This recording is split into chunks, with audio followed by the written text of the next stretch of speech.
Pas rilis iPhone 14 kemarin, tahun kemarin, Tim Cook tuh ngomong ini adalah handphone terbaik yang pernah mereka buat. Terus sekarang nih, iPhone 15 adalah iPhone terbaik yang pernah mereka buat. Ini anak kecil aja tahu sebenarnya kalau misalnya ada generasi baru yang di atasnya, pasti generasi baru itu paling bagus. Nggak mungkin generasi lama yang lebih bagus gitu. Jadi tolonglah ya, Tim Cook agak beres gitu ngomongnya dan memberikan inovasi-inovasi yang lebih ger gitu.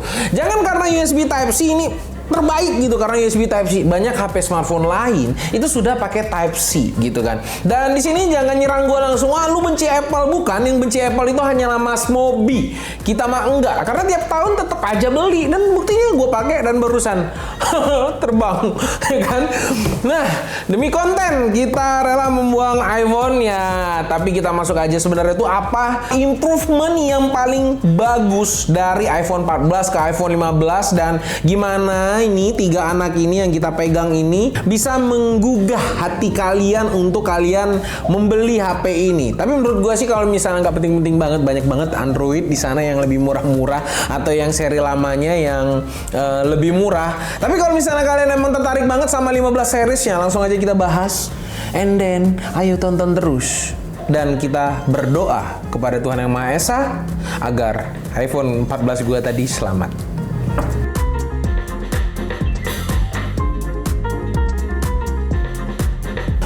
Ini masih selamat ya dan tidak terjadi apapun ya, kita bersyukur pada Tuhan Yang Maha Esa. Tapi gue jelasin dulu yang ada di sini nih, ada iPhone 15 Pro untuk yang ini dan ada iPhone 15 Plus dan iPhone 15 yang basic. Dan terima kasih kepada Studio Ponsel yang sudah menyediakan HP ini untuk kita bahas. Dan kalau misalnya kalian tertarik juga, kalian bisa beli di tokonya Studio Ponsel. Nah, yang pertama dari sisi desain dulu nih yang kita bahas. Yang pertama itu dari sisi body. Nah, bodinya ini itu lebih membulat di bagian frame-nya di sini. Jadi kalau kemarin agak kotak, dia di sini agak lebih membulat dan di sisi-sisinya ini nggak terlalu tajam kayak iPhone 14. Jadi genggam iPhone ini sekarang nggak kayak pegang sudut besi tajam lagi. Udah halus dan nggak bikin sakit. Tapi sebenarnya ya semua pemilik iPhone itu kebanyakan pakai case sebenarnya.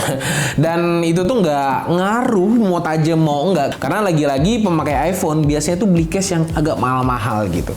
Iya, masuk iklan, sayangnya iklannya belum ada jadi tarik mundur. Terus untuk seri Pro dan Pro Max menggunakan frame-nya ini titanium grade 5 yang lebih kuat sekaligus ringan daripada frame aluminium yang biasanya. Seri Pro ini juga diklaim itu sekitar 9% lebih ringan dari pendahulunya atau 187 gram versus 207 gram.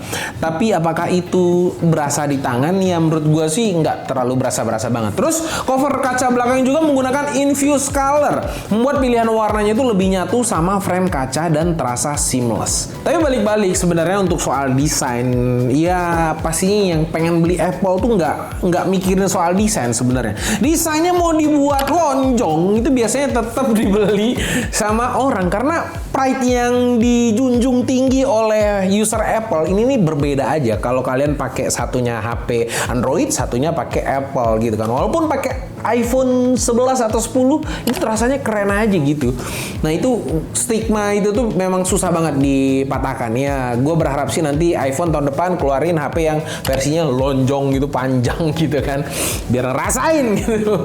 Nah itu tadi untuk soal desain. Sekarang kita masuk ke bagian performa. Nah ini iPhone 15 dan iPhone 15 Plus dulu nih. Ini menggunakan chipset flagship generasi sebelumnya yaitu A16 Bionic yang dipakai di iPhone 14 Pro.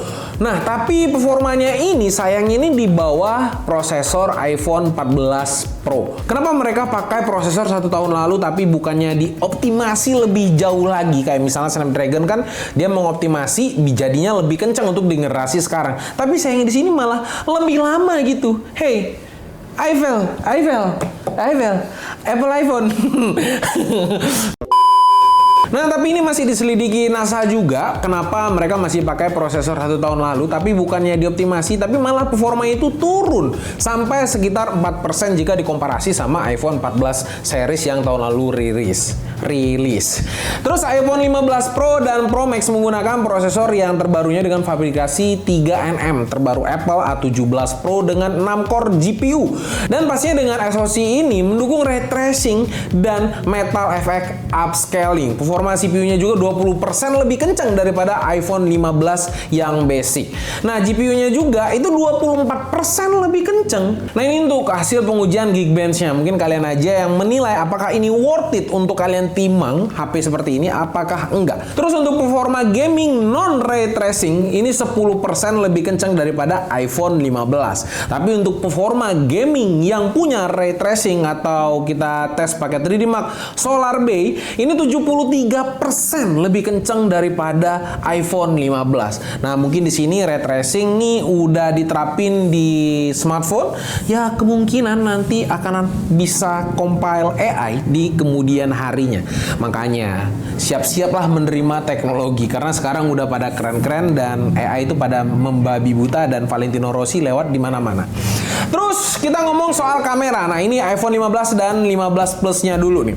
Punya konfigurasi yang sama yaitu 48 megapiksel yang mempunyai bukaan 1,6 dan lensanya ini 26mm untuk lensa wide-nya dan mempunyai sensor shift OIS dan lensa satunya 12 megapiksel dengan bukaan 2,4 dan mempunyai lensa 13mm yang bisa kita bilang lensa ultra wide-nya. Untuk iPhone 15 Pro dan Pro Max punya kamera utama yang sedikit lebih baik dan punya tambahan lensa 12 MP dengan bukaan 2,8 dan lensanya ini punya lensa telefoto 77mm dan punya OIS juga 3 kali optical zoom untuk yang Pro dan yang Pro Max-nya ini 5 kali optical zoom dan mempunyai sensor ToF 3D LiDAR scanner untuk depth sensornya. Untuk hasil fotonya sendiri 15 Pro ini lebih tajam dan lebih bagus apalagi saat fitur sinematiknya ini dinyalakan. Efek bokeh itu sangat rapi karena depth sensor dan lebih dramatis lagi. Dan hasil zoom 5 kali di 15 Pro juga terlihat masih tajam dan saat dibandingkan dengan 14 Pro Max yang gua banting tadi juga terlihat lebih baik dikarenakan processing power 15 Pro ini lebih tinggi daripada 14 Pro Max yang kena banting. Nah, beda di kamera 15 series dengan HP iPhone 14 series ke bawah, yaitu ada di fitur bokehnya. Sekarang kita bisa ubah bokeh foto kita by default bukaan kamera kita. Terus fitur-fitur nih, yang fitur gimmick ya, cuman ya sudah lah ya. Karena ini Apple pasti banyak yang suka fitur-fitur gimmick-gimmickan ini yang disebut dengan Dynamic Island. Yang ini sekarang lebih disempurnakan lagi agar bisa mengakomodasi lebih banyak aplikasi. Dan tersedia juga fitur Always On Display pada seri Pro. Tapi anehnya, padahal seri yang lain pakai OLED tapi tidak bisa Always On Display. Khususnya untuk iPhone 15 Plus dan iPhone 15 yang basic. Nggak bisa, padahal pakai OLED dan itu bisa diterapin. Memang Apple luar biasa jualannya. Terus fitur lainnya yaitu lahirnya Action Button, yaitu satu tombol yang bisa dikostumisasi untuk memenuhi kebutuhan kalian. Tombol ini menggantikan mute switch yang ada di iPhone generasi sebelumnya. Tapi lagi-lagi Apple untuk iPhone 15 basic dan 15 Plus ini nggak ada. Adanya untuk di Pro Max dan di Pro-nya aja. Jadi buat kalian yang pengen menyombongkan diri itu dengan iPhone 15 ini, kastanya itu sudah terlihat dari action button-nya. Kalau yang Pro dia punya action button, kalau yang basic dan yang Plus itu nggak ada action button. Jadi kelihatan tuh. Walaupun kalian tempelin nih boba di sini kan, walaupun kameranya itu tuh luas total kameranya di sini nih sama yang 15 Plus dan 15 biasa itu beda. Kadang kan ada tuh orang-orang yang nempel apa namanya? pernak-pernik boba biar jadi 3 gitu kan. Itu kalian nggak bisa menipu karena bisa dilihat dari action buttonnya. Ya sayangnya lagi-lagi Apple kenapa pelit sekali ya, tapi itulah namanya cara mencari cuan gitu. Dan nih upgrade yang terbesar yaitu adanya dukungan Type-C, dan menurut gua pribadi di sini ini bukan upgrade terbesar ya. Sebenarnya telat aja gitu. Karena kalau misalnya gua ngomongin upgrade terbesar besar gitu kan. Apa kabar Samsung, Oppo, Vivo, jadi orang Bandung Oppo, Vivo gitu kan, atau brand-brand HP lainnya gitu yang sudah mengadopsi Type-C. Apa kabar? Mereka berarti mempunyai inovasi yang besar-besar terus dong tiap tahun. Even yang HP harga 1 jutaan. Jadi menurut gue ini bukan upgrade terbesar, tapi movement yang besar lah untuk Apple. Tapi dukungan teknologinya ini juga agak aneh dan absurd. Dan Valentino Rossi ini kenapa harus ke Bekasi gitu lah. Harusnya kan dia tuh cukup stay aja gitu di Italia gitu kan. Dari Italia bukan dia? Bener kan? Iya kayaknya iya.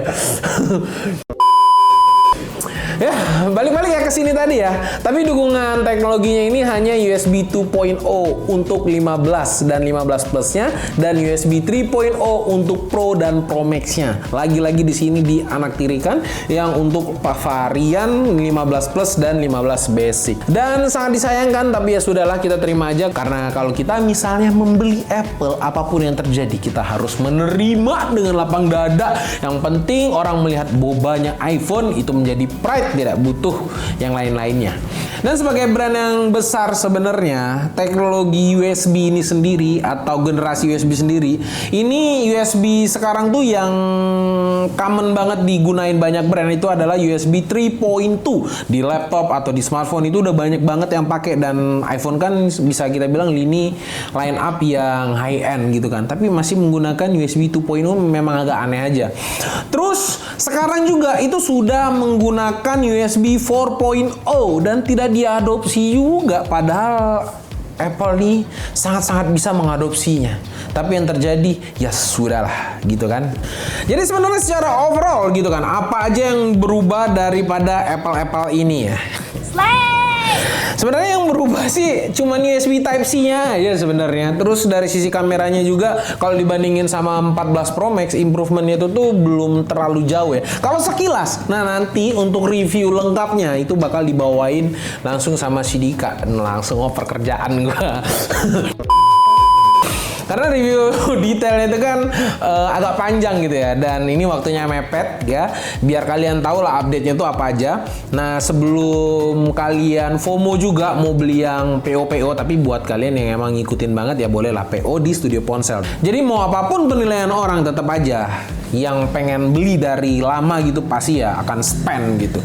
Tapi bijaknya ya sesuaikan dengan kebutuhan dan kemampuan kalian. Ya itu tadi pesan bijak dari Valentino Rossi dan Pak Kades di sini. Oke, sampai jumpa di video selanjutnya.